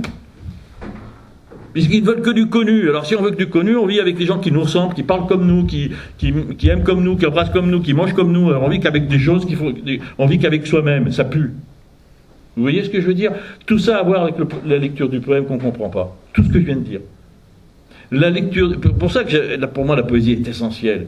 C'est pas pour faire un plaisir, ou dire un petit poème à la fête des mamans, ou un petit poème pour dire un mot d'amour. Non, c'est bien plus grave que ça. La poésie nous force, par la lecture même, à adopter une aptitude d'exigence, de la conscience ouverte, de la conscience gourmande, de la conscience qui veut être la plus juste possible avec la complexité de la vie. Donc le poème, il nous demande un effort, oui. Mais ce n'est pas un effort cérébral et intellectuel, ce n'est pas un effort conceptuel comme la philo ou l'exercice de maths. Ce n'est pas le même type d'effort. Mais c'est un effort plus terrible parce qu'il nous demande de faire agir une compétence que nous avons tous depuis l'enfance, et une compétence abîmée, ravagée, ruinée par le monde dans lequel on vit. C'est-à-dire la compétence de l'immobilité silencieuse attentive. Qu'est-ce qui peut permettre d'aller au-delà de l'apparence première ? C'est tout d'un coup s'arrêter, être tout oui, tout yeux, les bras ouverts, dans une sorte d'apnée, d'arrêt, de stupéfiante immobilité qui fait qu'on laisse le monde venir à nous ou qu'on le traverse. Et il n'y a que comme ça qu'on découvre l'au-delà du réel immédiat. Quand vous prenez le TGV, vous voyez un paysage, vous voyez qu'un paysage défilé. Vous voyez un paysage. Une petite église avec ses petites maisons autour, ou une zone industrielle, ou je sais pas quoi, une colline. Oui, mais ça, c'est que des stéréotypes. S'il y a une panne du TGV et que vous descendez, et que vous marchez, vous verrez que ce que vous croyez être ça n'est pas ça. Et qu'il y a une profondeur, pour le coup. Et qu'il y a des gens derrière, et qu'il y a du monde, et qu'il y a des odeurs, et qu'il y a du bruit, qu'il y a du froid, qu'il y a du chaud, qu'il y a du sable ou de la pierre, ou je sais pas quoi. Tout d'un coup, ce qui était qu'un stéréotype devient une profondeur illimitée. Vous pourriez passer des mois et des mois dans ce paysage pour le découvrir. Vous voyez ce que je veux dire ? C'est ça, la poésie. C'est ce que je raconte, c'est la panne du TGV, la poésie. C'est vous obliger pour tout et en toute chose de prendre le temps. Donc, faites-le avec le poème. C'est pour ça qu'on ne lit pas 10 pages d'un poème d'un coup. Vous comprenez ? C'est une sorte de mode d'emploi que je vous donne là. Moi, la langue de la poésie est tellement chargée C'est comme, pas pour rien que Apollinaire a intitulé son livre Alcool. La langue ordinaire, c'est de l'eau fadasse. La poésie, c'est de l'alcool, c'est de l'agnole. Vous voyez ce que je veux dire? Donc, pas trop d'un coup, quoi. Mais quelle puissance de suggestion, d'évocation et quelle ivresse ça donne. Pour de vrai. Vous avez compris ce que j'ai voulu dire? Voilà. Donc, quand vous lisez un poème, tranquille. Il n'y a pas de professeur sur votre épaule qui vous dit « Qu'est-ce que le poète a voulu dire ?» S'il y a ce professeur-là, vous le foutez dehors. Vous lisez ça tranquillement, comme on regarde quelqu'un, comme on écoute une musique, comme on regarde un paysage. Et on prend le temps de lire et de relire, d'habiter chaque vers, chaque mot. Et ce que va dire telle image, tel rythme, ça va avoir une valeur pour Mia Ouslan et pas pour toi. Et inversement. Ulrich va découvrir dans un mot, en raison de son histoire, d'où il vient. Il va lire dans le mot soleil autre chose que ce que vous en lisez vous, si vous êtes de Saint-Brieuc. Mais sans dire de mal de Saint-Brieuc. Non, mais c'est tout simplement parce que c'est pas le même soleil.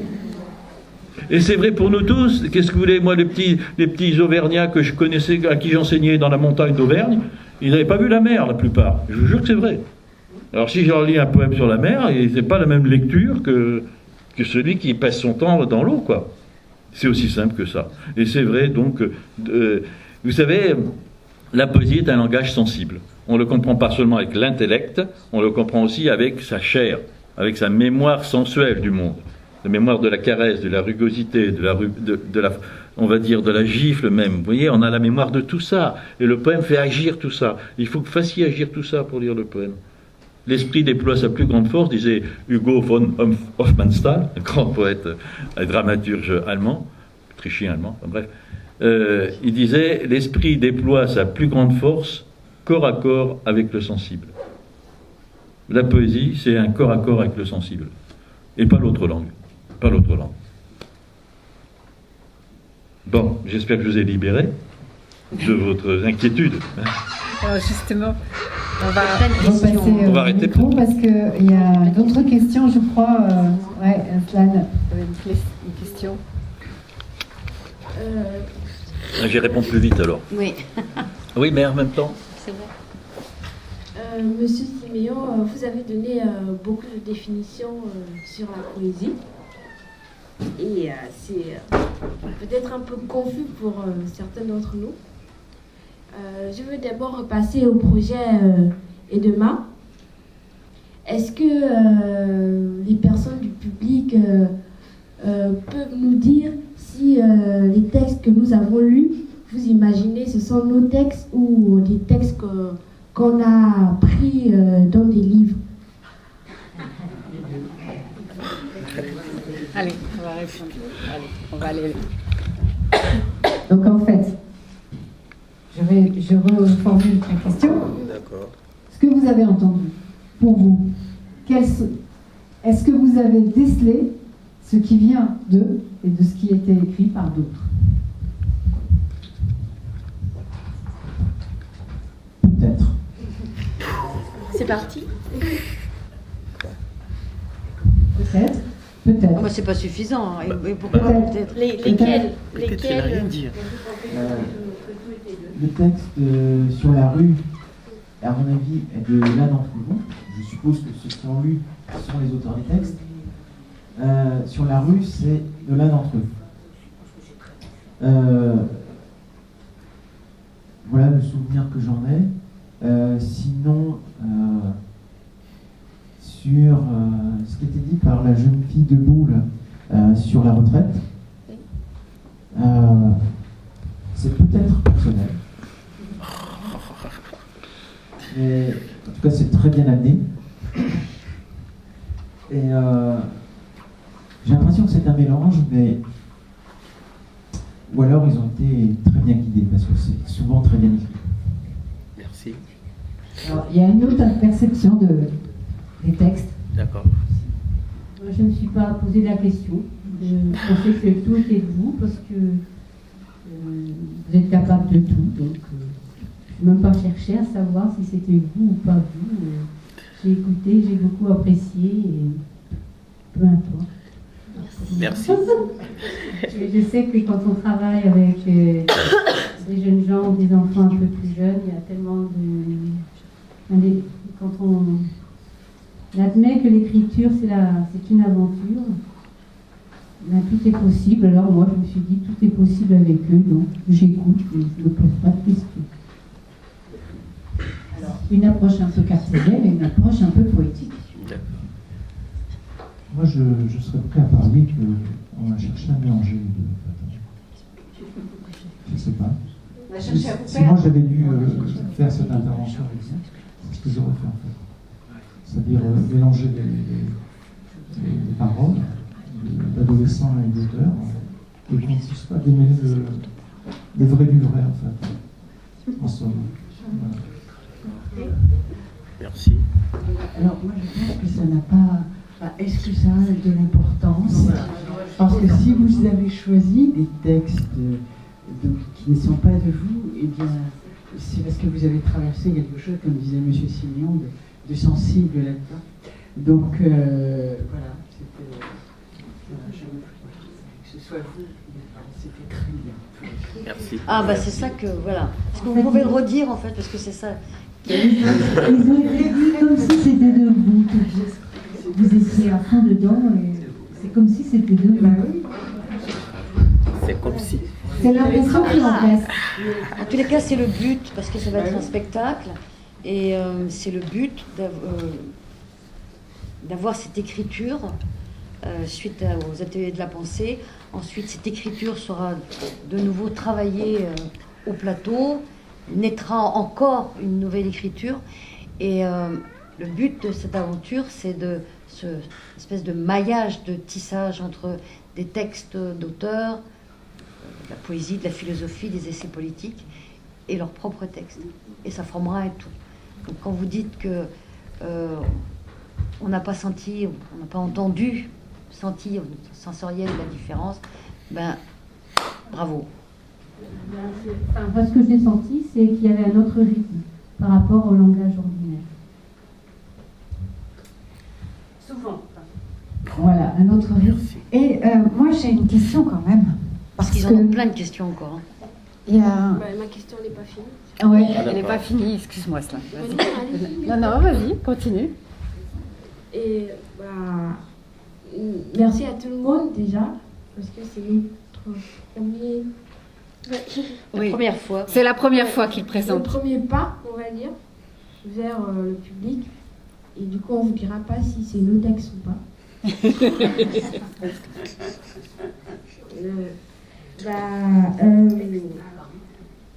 Revenons à M. Siméon. En tant que poète, en quelques mots, vous avez votre définition de ce que c'est la poésie. Déjà, nous, en tant que jeunes, le fait qu'on a choisi de rentrer dans un projet comme Et demain, je ne sais pas pour les autres, mais pour moi, c'est le fait de jouer tous ensemble.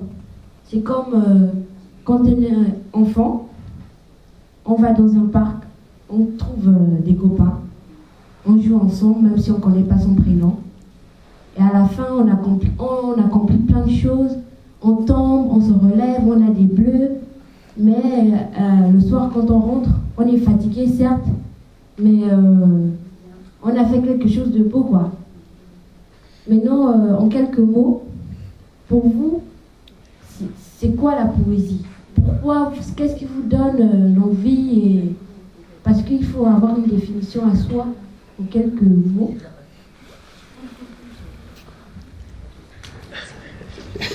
Très dur. Est-ce que c'est pas cultiver son âme d'enfant? Oui, enfin, il y a 1000 façons de répondre à cette question-là. Et moi, j'ai 1000 façons d'y répondre. Il n'y a pas une réponse qui va épuiser le sujet. Parce que la poésie, ça se vit, comme tu viens de dire, ça se vit aussi. Parfois, il n'y a pas besoin de langage.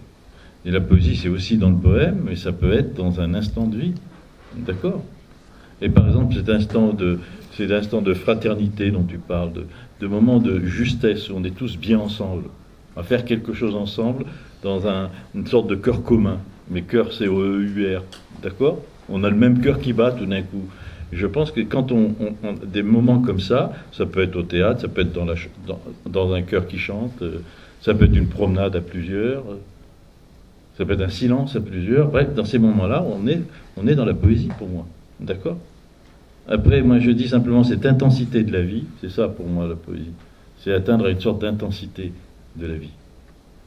C'est une sorte, vous savez, il y a des degrés d'intensité dans notre existence. On vit souvent en hypotension. Je parle pas de médecine, hein, en hypotension. Et la poésie, ça serait être dans la plus grande intensité de l'existence. Alors, moi, je sais que cette intensité, je la retrouve dans la lecture de n'importe quel poème. Dès que je lis un poème, je me rebranche, en quelque sorte, à cette intensité de la vie. C'est ça, pour moi, la poésie. C'est une vie, un moment de vie intense, où tout est juste, au fond. La mort est présente, sans doute, mais à ce moment-là, le prix de la vie, parce que c'est dans une grande nudité, tout le reste tombe. Les choses sans importance tombent. Et ce qui seul porte, c'est le prix extraordinaire qu'on éprouve de la vie, comme ça. On vibre, en quelque sorte. Ça peut être dans une grande douleur, une grande détresse, hein, parce qu'on se sent à ce moment-là immensément fragile et vivant. Et ce dont je parlais tout à l'heure, c'est quand on atteint ça qu'on atteint la poésie. Et je dis que simplement, dans tout ce qui m'est proposé, dans ce que j'entends, dans ce que je lis, c'est dans la poésie que je retrouve ça. Et je pense que les hommes ont inventé le poème, par le chant d'abord, pour faire entendre à tous ce que je disais tout au début, cette intensité-là. Voilà. C'est un peu compliqué encore, mais moi, j'aime pas répondre simplement la poésie, c'est des jolis mots, ou la poésie... La poésie, ça transcende. Ça transcende. D'une certaine façon.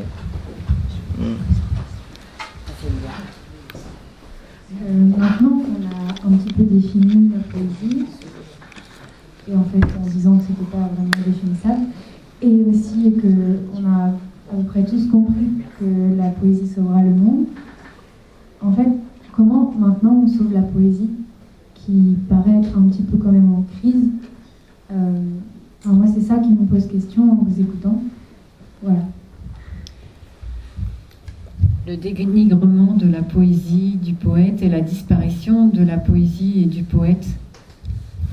Oui, la disparition de la poésie, il faut se poser des questions selon les pays du monde. Si vous allez en Corée du Sud ou au Japon, la poésie n'est pas disparue. Ah non, les haïkus. Tout le monde fait les haïkus. Les haïkus, mais même dans la manière de vivre, dans le rapport à la nature, par exemple au Japon ou en Corée. Regardez le cinéma coréen. La poésie est très présente dans le monde arabe. Dans le monde arabe, la poésie est très très présente. Et il n'y a pas besoin... Par exemple, c'est plus les poètes que les romanciers qu'on lit dans le monde arabe. Mahmoud Darwish ou Adonis sont beaucoup plus lus que n'importe quel romancier. Donc ça, c'est une vérité. Ensuite, pour ce qui nous concerne, nous, oui, il est tout à fait normal que la poésie n'est pas la vedette, si je puis dire, puisqu'elle est à contre-courant de tout ce qui domine aujourd'hui comme valeur.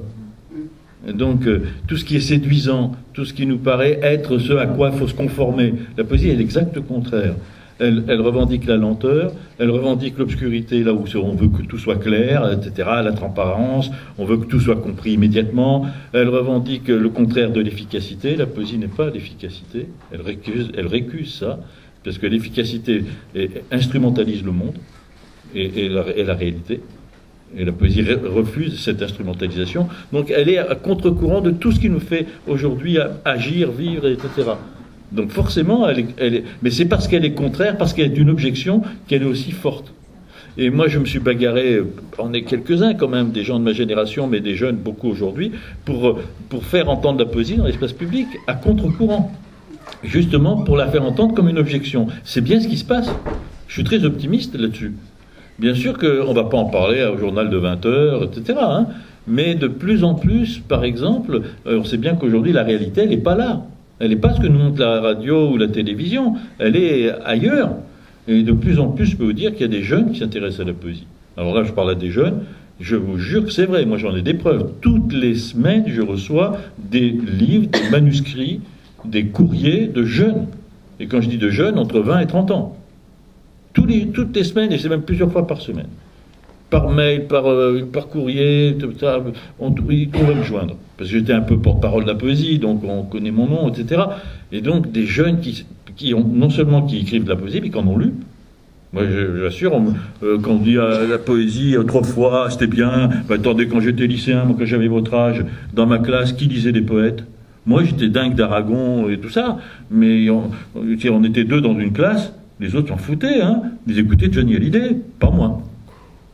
Ben oui, c'était l'époque de Johnny Hallyday, il était tout jeune, hein, tout jeune. Mais enfin, des trucs comme ça, François Hardy et tout ça. Et on était très peu. Donc aujourd'hui, il y a peut-être plus de jeunes qui écrivent de la poésie que s'intéressent à la poésie. C'est pour te dire que c'est loin d'être le marasme que ça a été. Et partout où je vais, moi, quand je vais dans les lycées, tout ça, je fais souvent. J'étais dans un lycée à Orléans avec des classes prépa, j'en ai rencontré 100 dans la journée. Je suis sûr que j'ai parlé de poésie, comme j'en ai parlé tout à l'heure. Eh ben, ils étaient complètement, je ne vais pas dire attentifs. À la fin, ils ne me lâchaient plus. J'ai failli louper mon train. Ils venaient poser des questions, j'avais fini, tout ça. Et il y en a qui m'apportaient des poèmes, il y en a qui avaient mon livre qui faisait signer, enfin des poèmes, hein, pas le machin. Donc je me dis, contrairement à ce qu'on croit, ça touche beaucoup de gens. Et beaucoup plus qu'on croit. Quand on fait le printemps des poètes, qu'on va dans les rues, dans les bibliothèques, dans les gares, et qu'on dit à des gens des poèmes, et pas le poème de gentil, mais de vrais poèmes, bon sang. Un vrai poème, c'est aussi bien François Villon que Yves Bonnefoy ou Mayakovsky ou Neruda. On dit ce poème-là aux gens, il n'y a personne qui râle ou qui vous crache dessus. Les gens, au contraire, ils s'arrêtent, ils écoutent, ils disent merci. Il y a même un sourire qui leur vient aux lèvres. Rien qu'à entendre de la poésie. Il y a bien toujours 2 ou 3 râleurs, c'est normal. Ils ont peut-être un gros rhume, ils ont mal aux pieds, c'est légitime. On n'est pas obligé d'aimer la poésie. Je veux dire, dans l'instant en plus. Non, mais la plupart, je vous jure que c'est vrai, la plupart, moi j'ai fait des centaines de fois, avec des comédiens, avec des jeunes et tout. Et la plupart des gens, on leur lit un poème et ils disent merci. Parce que ça les sauve. Je vous dis, vous allez quelque part et vous dites comme ça, à la place du ciel, les gens, tout d'un coup, sont sauvés de la langue molle, la langue flasque, guimauve, quoi, qui nous colle partout. Tout d'un coup, un seul vers d'un poème, ça change tout. Vous savez bien, j'ai plus de souvenirs que si j'avais 1000 ans, rien que de dire ça à quelqu'un. C'est pourtant pas un poète moderne, etc. Et en fait, rien que ça, j'ai plus de souvenirs que si... Vous regardez quelqu'un, vous dites ça, j'ai plus de souvenirs que si j'avais 1000 ans. Il va dire moi aussi. Tout d'un coup, ça n'aperçoit que lui aussi.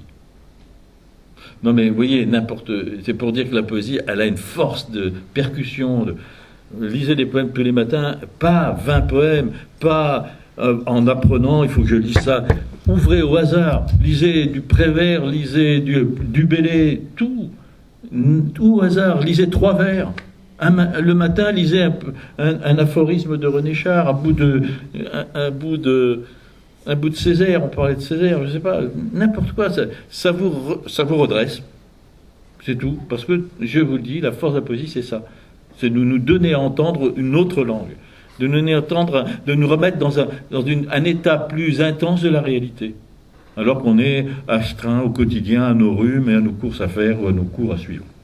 Tout d'un coup, paf, on se rappelle qu'il y a l'intensité de la vie, dans l'amour, dans l'étonnement, dans la joie, dans la peur, dans la tristesse. Mais tout d'un coup, on se rappelle que ce qui vaut est là. C'est là ce qui vaut pour nous tous. Ne nous mentons pas. Voilà. Donc, soyez pas inquiets. La poésie, moi je dis, le 21e siècle va être poétique. Ou il sera pas. Voilà.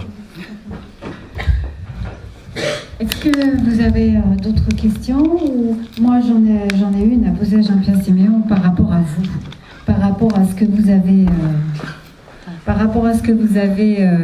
fait déjà sur cette première phase de création sur Et demain, récit de voyage au pays de l'adolescence. Dans cette création, il y a quand même une chose, c'est l'histoire, c'est cette femme qui a un certain âge déjà et qui se dit oh là là, le monde qui est autour de moi, je le comprends pas, j'y comprends rien, et qui se dit mais il va falloir que je me relève de ça, et qui va se tourner vers la jeunesse, comme l'a fait Guylaine Cacha avec vous, avec ceux de Beyrouth, avec ceux de Gennevilliers, ceux de Morlaix. Jean-Pierre Siméon, est-ce que de voir que ces jeunes-là ont envie de transcender la réalité, d'essayer d'expliquer leur réalité, de la transmettre. Est-ce que ça ne peut pas redonner de l'espoir sur comment va le monde? Ben oui, je pense que ça même. Moi, je ne suis pas étonné de vous avoir entendu tout à l'heure. Je ne suis pas étonné, Guylaine m'a dit, vous savez, mais parce que des jeunes comme vous, de tous les milieux sociaux, on va dire, de tous les registres, je sais pas quoi, comme on dit aujourd'hui, j'en rencontre sans arrêt, qui ont fait ce que vous faites. C'est-à-dire qui s'emparent de la langue et qui l'utilisent plus haut. Parce que c'est ça, en fait. Parce que on vous entend, parce que vous ne parlez pas comme d'habitude.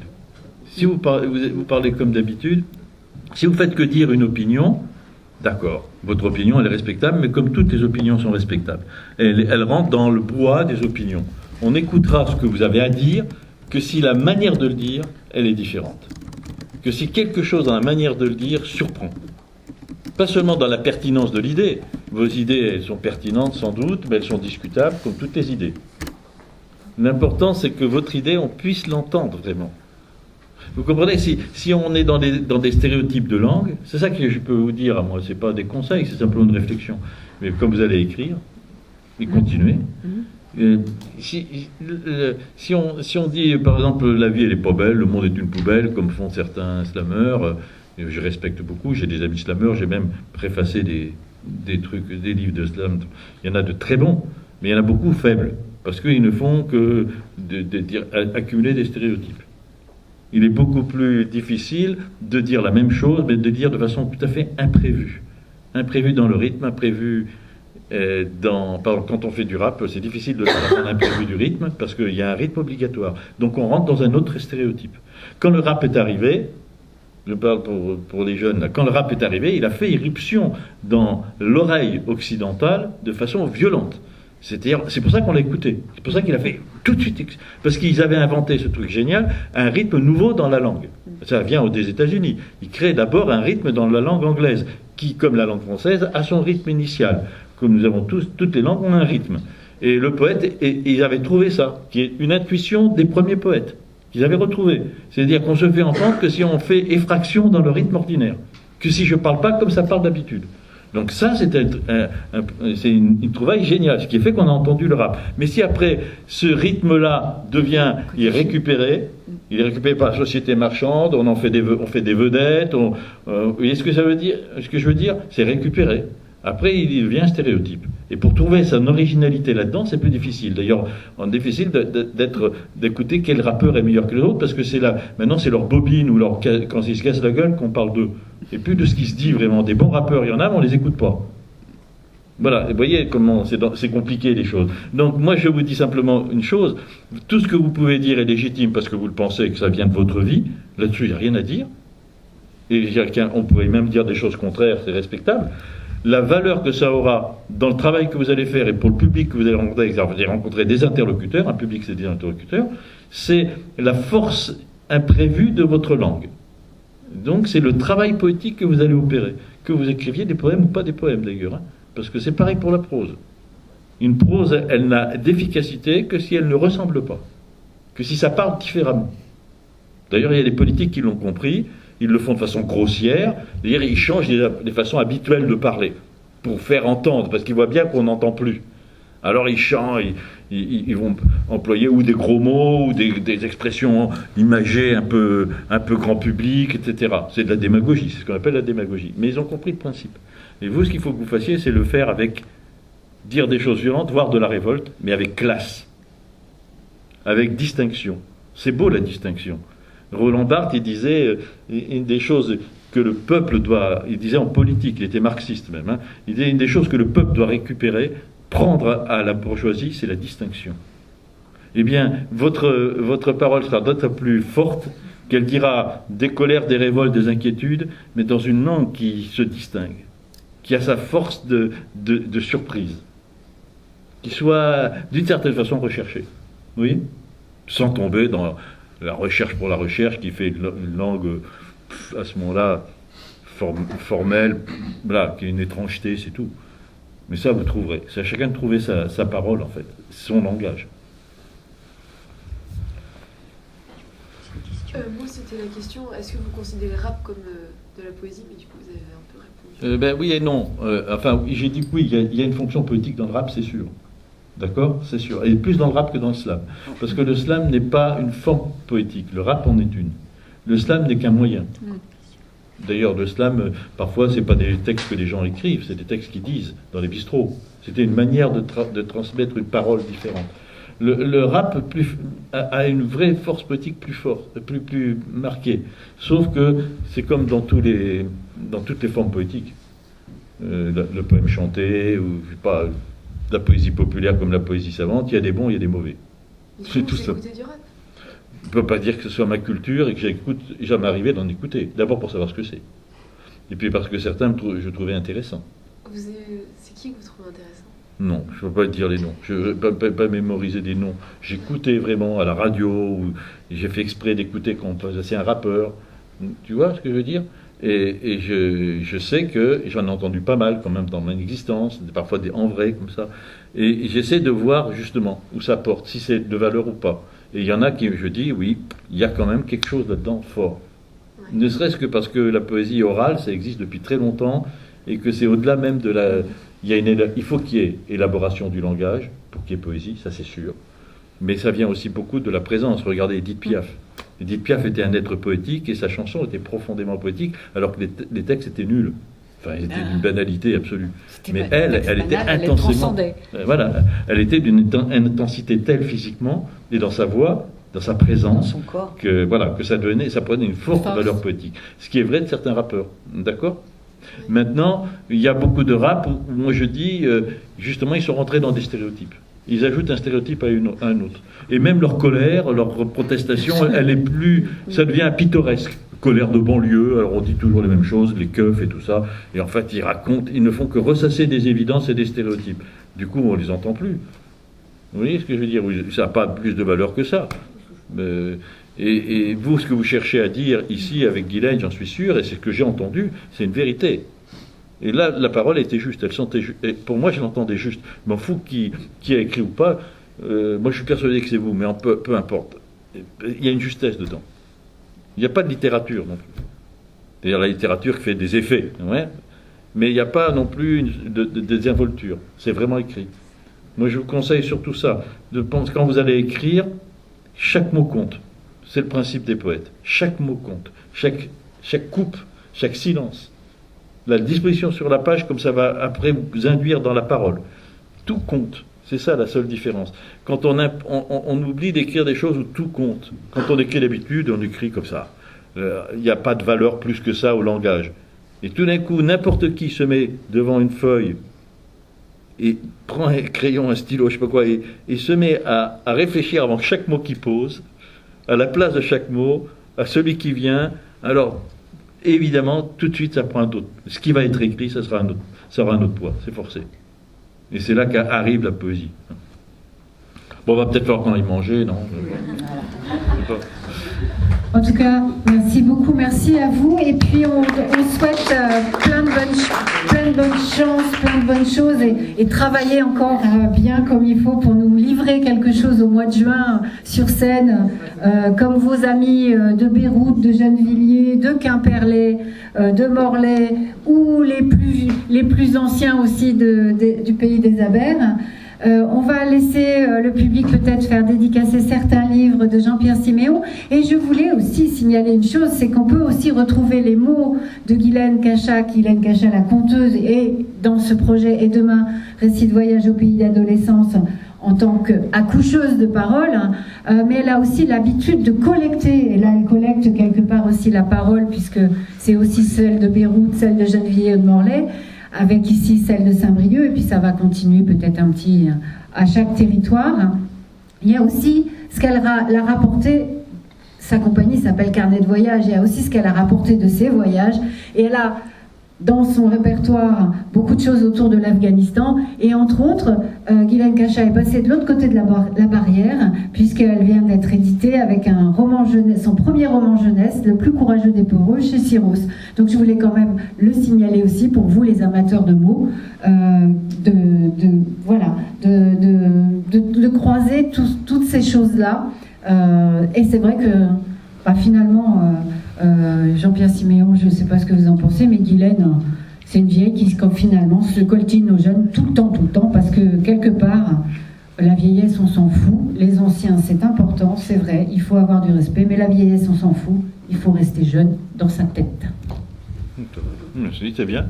Il n'y Ça a vous va rien à rajouter, c'est parfait. Merci à tous. Et surtout, moi, je pense surtout à vous, à votre travail. Je suis sûr qu'on est tous d'accord que... Vous viendrez au mois de juin? Ah, ça, je ne vous jure pas. Hein. J'ai un agenda assez chargé. On essaye, hein? En tout cas, je suis sûr qu'ils sont bien partis. Voilà. Merci.